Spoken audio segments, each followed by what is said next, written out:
Solution Thibagi Mahutta problem Chaothoknaba Hotnaribasingdagi Eikhoi Cheksinsi Radheshyam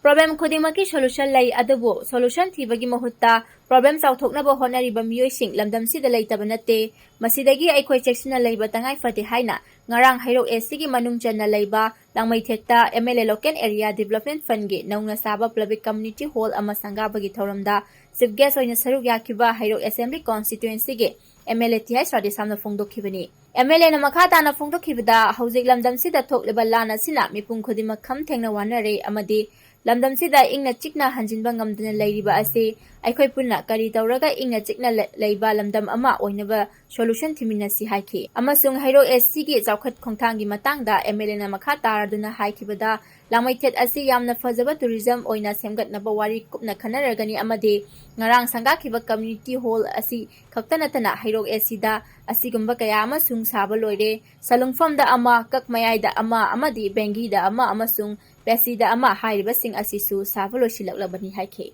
ngarang sangakhiba thoram adugi manungchanna langmaithet ki ahantara marida Manipur All Age Pension Scheme gi makhada card sing khusinaki adubu lukhrabi amadana widow scheme card khusinaki haire but saktina arano thabak tawgi haragadi adori gadi sakti sinare akoi marakta nungsina phajana hainaraga loina phangba yawa khudimukse arano mona magi interest ta masagi interest ta imung manung interest ta madu yengako kanadi nungsiba haibadu yaudana shakti sinanaga akoi gi samaj akoi gi lekai da mangal lakpa lan lamjing mai abagi adu misak kaya ama leader kaya ama akoi Manipur da so leitaba nati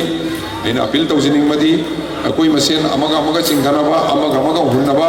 amaga khanabi mahutta akoi masen amagi asonba amagi akan makar maina akoi makeup tawrakanda akoi samaj afaba samaj ama